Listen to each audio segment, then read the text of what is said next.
Maiba tayo ng subject sa video na ito at ang gagawin natin ay i-install itong water wash or car wash na hulog-hulog ng 5. So ito nga pala ay medyo familiar yung lahat ng mga motorista dito kasi lahat siguro ay nakasubok na or majority ay nakakita na ng ganito kung saan sa mga neighborhood nila or sa mga So, kapitbahay na ngayon merong ipapakita ko naglalagay ng mga ang ganitong setup. setup para mag-wash ng mga motorsiklo, especially kasi mas maraming gumagamit nito yung mga may kanyang motorsiklo kasi hindi na nila kailangan na magpunta sa car wash katulad ng mga car wash na babayad ka ng medyo malaki kasi ito medyo mas matipid at medyo cheaper siya kasi hulog-hulog lang ng 5 at saka 10 pesos or 20 ay sakto na yon para sa iyong. So, andito ka ngayon. Ito ay ang main na para sa main na hose. So, ito may red siya at saka ito walang red. So, yung uunahin mo ay ito yung pinaka main na line. Dito yung water supply natin galing sa source. So, ito dyan ididikit. I mean, i-install mo yan dyan. So, hindi muna natin i-finalize. Tapos, itong red naman ay ihuhulog natin ito doon sa ilalim. Para dito siya kukuha ng tubig sa drum. So, ganyan yung setup. Siya yung main source. Tapos, kukuha siya ng source na sa tubig. So, ito yung red.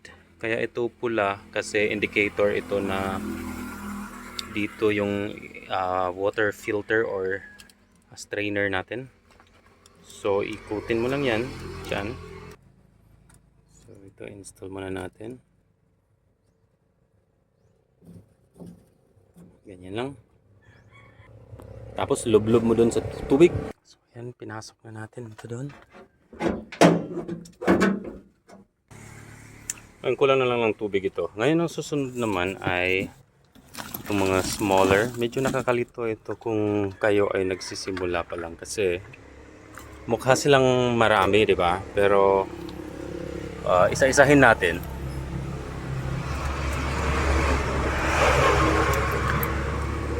Ito pinakamalaki. Ito pangalawang pinakamalaki. Ito yung itong pangalawang pinakamalaki ay dito nyo siya i-install. So halata naman na kung saan siya mag-fit. Diba? Kasi siya yung second na pinakamalaki. Ayan, makikita nyo sa tubo yung sizing niya. Ang dulo naman ito is ito yung rebound or itong overflow. So galing dyan, tapos siya yung ilulublob nyo pa rin, same katulad dito papunta dun sa barrel. So same yung papuntahan nilang dalawa. Ito source at saka ito yung overflow. So papunta din dun sa tangke ng tubig nyo. Para hindi kayo malito, doon siya sasama sa kung saan yung pinakamalaki. Ayan. Simple, di ba? Tsaka ngayon, hihigpitan natin. Ayan. Now, dumako naman tayo doon sa pinakamaliit. Ito na yung tube or pipe na sa paghuhugas. Ito yung sprayer. At saka ito yung kabilang end naman ay ito yung i-install natin dito.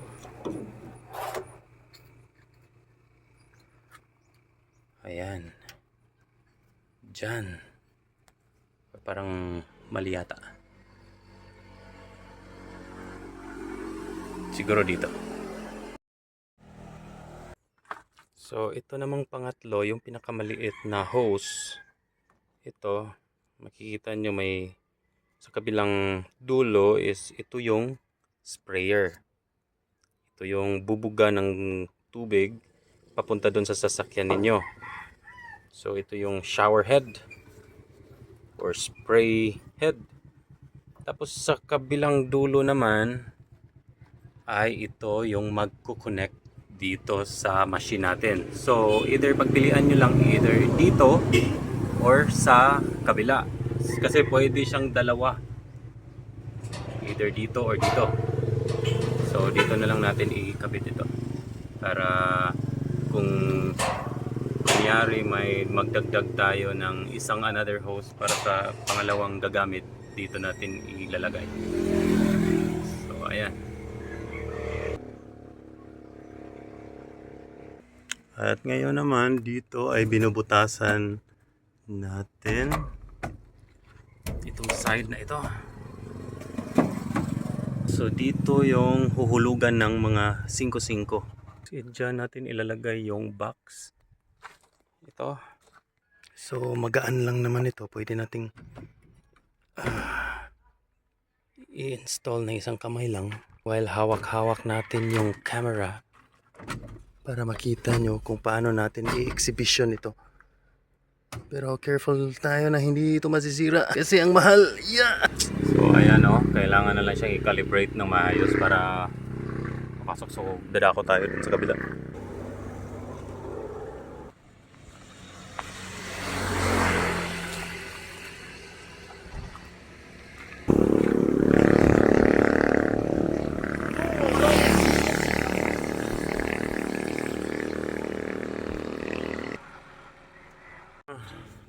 Magtatanong kung ano ito. Dito, ito yung pinaka main na power. So yung galing sa kuryente. At saka itong dalawang plug, dito nyo i-plug ang sa motor. So ito, tapos dito siya. Either okay, dito sa unang ano. Yan. Tapos itong box direkta ito sa kuryente. So isasabit natin ngayon. Okay, ayan. So ihuhulog natin doon kasi nandun yung sa ilalim ang main na plug. Ayun. So live to. Plug.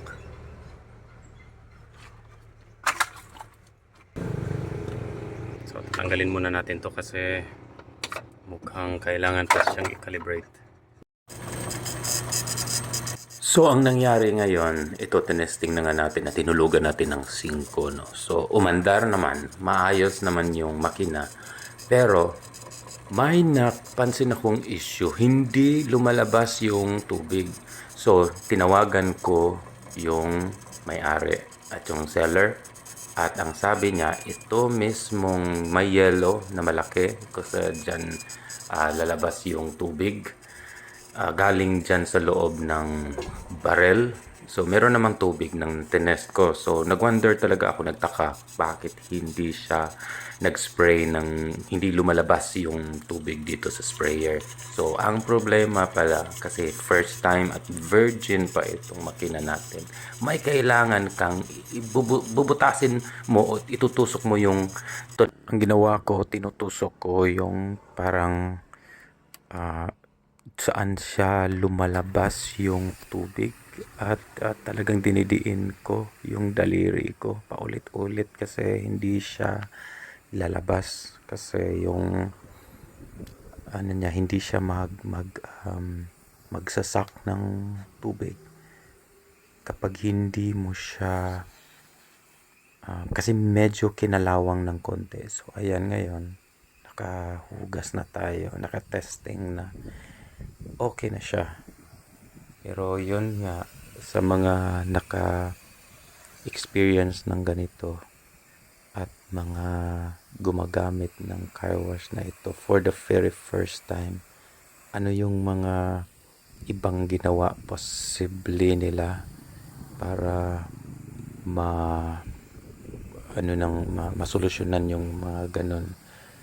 Kasi galing yun sa factory, minsan yung ang part na yun para siyang may bola na siya yung tatakip doon sa suction or sa entry ng tubig papunta dito sa hose. After mga several na gamit, parang ilang linggo, may mga napansin ako na hindi ka nais-nais kasi yung nabili ko may kasama siyang sabon na dispenser. So ang ginawa ko, tinakpan ko yung dispenser ng sabon kasi pag hinulugan mo, tutulo ng tutulo yung sabon at saka sayang hindi ko nagamit talaga yung sabon na model. So parang nag-regret, hinayangan ako sa binili ko na may sabon na version. So sa mga iba dyan na naka-experience din ng ganyan, ano yung mga ginawa siguro nila na mga solusyon para doon, kasi parang ayaw ko na ibalik yung may sabon na lalabas at may dispenser na sabon, although 5-5 pa rin yan, pero sayang kasi kailangan mo siya na kukuha ka pa ng tabo para doon mahuhulog yung sabon at yun ang gagamitin mo para ibuhos mo dun sa sasakyan. At ang nangyayari ay mahuhulog lang pagkatapos mong pasok ng 5 ay lalabas na lahat ng sabon. So sayang, 5 lang, parang